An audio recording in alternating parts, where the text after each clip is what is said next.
From a Dream to a Research Philosophy, My Intellectual Journey Part 1, number 1725, July 22, 2026, Gerald C. EclaireMD Foundation.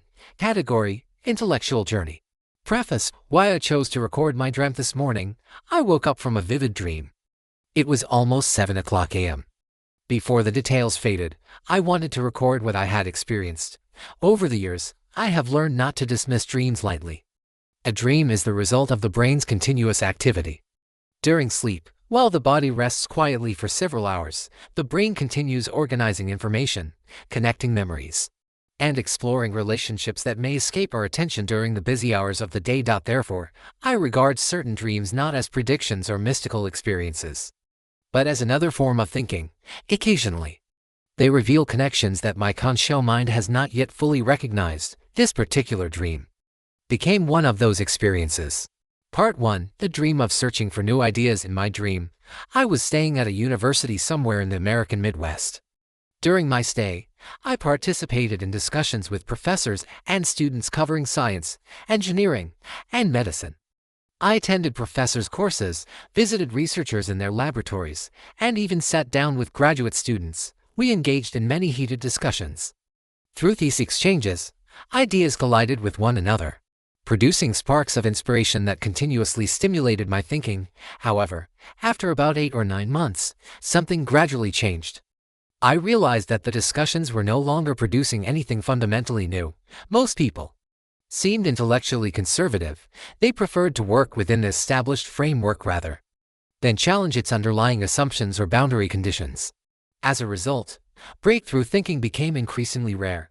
Eventually, I told some of my colleagues that it was time to move on to another destination. If the intellectual environment could no longer generate new sparks, then remaining there served little purpose. Shortly afterward, I woke up. Part 2, the first realization after waking. As I reflected on the dream, I realized that my behavior in the dream differed from my actual life. I do not spend my time physically traveling from one university to another. Instead, I travel across different knowledge domains using modern technologies such as the internet, YouTube, and commercial AI tools. Nevertheless, one important aspect was remarkably similar: the process of generating ideas through continuous intellectual interaction with other human beings, whether in face-to-face meetings or through electronic machines. Then a surprising realization came to me. The name Pollard's never appeared anywhere in my dream. However, while I was speaking aloud to record what I had experienced, I suddenly thought of him and recognized the remarkable similarity. The dream reminded me of the life of Pollardes, the famous Hungarian mathematician. Ardes spent much of his life traveling from one university to another, meeting mathematicians around the world, discussing difficult problems, collaborating intensely, and moving on once the intellectual momentum reached a plateau. Suddenly, I began to understand why he chose that lifestyle. His constant traveling was not simply a personal preference, it was part of his research methodology. By continuously exposing himself to different people, different viewpoints, and different mathematical problems, he traveled to create opportunities for new ideas to emerge. His objective was not travel itself, but intellectual discovery. Although my own life is very different, I feel there is some degree of similarity. Every day I generate new ideas and I write new research papers. And like Ardes, however, I rarely travel for academic purposes. When I travel, it is mainly for personal comfort and a lifestyle that I enjoy, not to meet researchers face to face. Part 3, the evolution of research in the digital age. My reason is very simple. Today's world is completely different from the world in which Ardes lived 50 years ago. If a researcher wanted intensive intellectual interaction, there was almost no alternative except physical travel. There was no internet, no video conferencing, no artificial intelligence, and no instant worldwide communication. Physical mobility was necessary to achieve intellectual mobility. Today, intellectual mobility has become largely independent of physical mobility. Instead of traveling from city to city or campus to campus, I travel across disciplines online. I move continuously among mathematics, engineering, physics, various sciences, medicine, physiology, pathology, psychology, computer science, and data science. I read journal articles, books, and scientific publications, and watch educational YouTube programs and TED Talks covering subjects that often appear completely unrelated to medicine. Increasingly, I also discuss ideas with commercial artificial intelligence tools, although today's AI systems are largely LLM-based language models, which are fundamentally different from the logic, equation, and graphics-based AI tools that I developed over more than 2 decades 1979 to 2002. I appreciate their large knowledge base acquired through training and their super-fast computational capability provided by GPS and other specialized AI accelerators. These conversations with AI do not replace my original thinking. Instead, they challenge my assumptions, organize scattered ideas, clarify logical relationships, and occasionally introduce perspectives that I had not previously considered. In this sense, the Internet and AI have become my traveling companions. Just as old notebooks were to polarities, rather than moving physically from one university to another, I now travel intellectually across many different disciplines through a variety of media.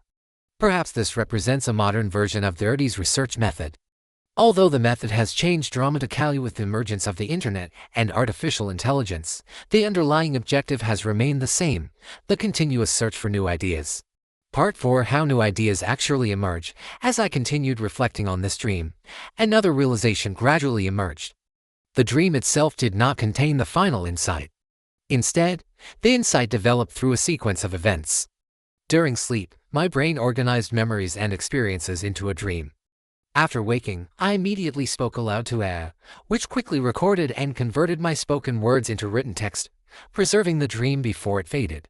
While describing the dream, I suddenly recognized its similarity to polarities. Interestingly, his name never appeared in the dream itself. The connection emerged only during my own narration. Afterward, I compared responses from different artificial intelligence systems, continued reflecting on the discussions, and further revised the written text. Each step contributed another piece of understanding. Looking back, I realized that the creative process itself was more interesting than the dream. The dream provided the raw material, verbal reflection revealed the underlying analogy, discussion expanded the idea, and writing organized my thinking. Once completed, the manuscript itself generated additional questions that led to further exploration. This sequence closely resembles the way many of my research papers have evolved over the years. My research process often follows a repeating cycle of observation, reflection, discussion, writing, new insight, next question, next research paper, rather than a single moment of inspiration. Creativity often develops through repeated iterations. Each stage builds upon the previous one, allowing ideas to mature gradually. Part 5: Learning from seemingly unrelated disciplines. One thing I have gradually come to appreciate is that many of my research ideas do not originate directly from medicine. Instead, they often emerge from fields that initially appear unrelated. For example, several of my recent research papers were inspired by YouTube stories about soil chemistry, cotton farming, and alfalfa cultivation. Although I have no formal training in agriculture or soil science, I gradually recognized similar underlying scientific principles.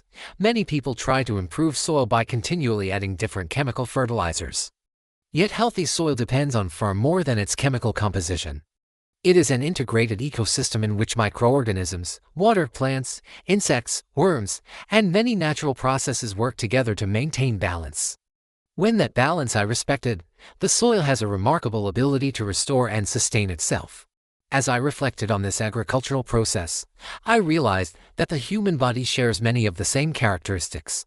Lifestyle medicine is not primarily about forcing laboratory values back to normal through increasing amounts of chemical compounds, such as various medications. Instead, its foundation is restoring the body's natural physiological environment through proper nutrition, regular exercise, adequate sleep, stress management, hydration, and moderation. Rather than continually abusing the body through unhealthy habits or attempting to compensate afterward by increasing medications, we should first respect the body's remarkable capacity for adaptation, repair, and self-healing. This does not imply that medication has no role. Appropriate medications can be extremely valuable and, in many situations, life-saving. However, whenever possible, medication should support the body's natural physiology rather than attempt to replace it. What fascinated me was not merely the analogy between agriculture and medicine. More importantly, I became interested in understanding why such an analogy appeared in my thinking. The answer seems to be that creative research often begins by recognizing common governing principles hidden beneath apparently unrelated subjects. Agriculture became a window through which I could better understand human pathophysiology. Part 6. The value of intellectual friction. Looking back, I realized that many of my research ideas have emerged in a similar way. A YouTube documentary, an engineering problem, a mathematical equation, a discussion with AI, a personal medical observation, or even a dream may appear unrelated, yet they occasionally converge upon a common underlying principle. When different conceptual systems intersect, they generate what I have described as intellectual sparks, which become the seeds of new research ideas. This realization also changed my interpretation of another part of the dream. After 8 or 9 months, the university environment no longer generated new ideas for Pollardos. I eventually realized this was not a criticism of the professors. Every intellectual environment eventually becomes familiar. As its assumptions become predictable, unexpected insights naturally become less frequent. Perhaps this explains why interdisciplinary research has become an essential part of my research work. Rather than searching only within medicine, I explore many different disciplines. When seemingly unrelated systems share common underlying principles, they often reveal new ways of understanding both. Part 7. Artificial intelligence as a research companion. This reflection also changed the way I think about commercial artificial intelligence tools. I does not generate my original observations. Those observations come from my own experiences and curiosity, long-term datasets, math, physical analyses, engineering background, and daily medical research. However, AI has become a useful intellectual tool. It helps me discuss ideas, organize my thinking, and occasionally view a problem from a different perspective. Most importantly, it allows continuous intellectual interaction without the need for extensive physical travel. In that sense, AI has become one of the modern tools that expands intellectual mobility. For Pollardos, physical travel connected him with mathematicians throughout the world. For a researcher like me, in 2026, the internet, online journal publications, educational videos, and AI provide many of those same opportunities without requiring constant movement from one institution or one coterie to another. The technology has changed, but the pursuit of discovery has not. This is part 1.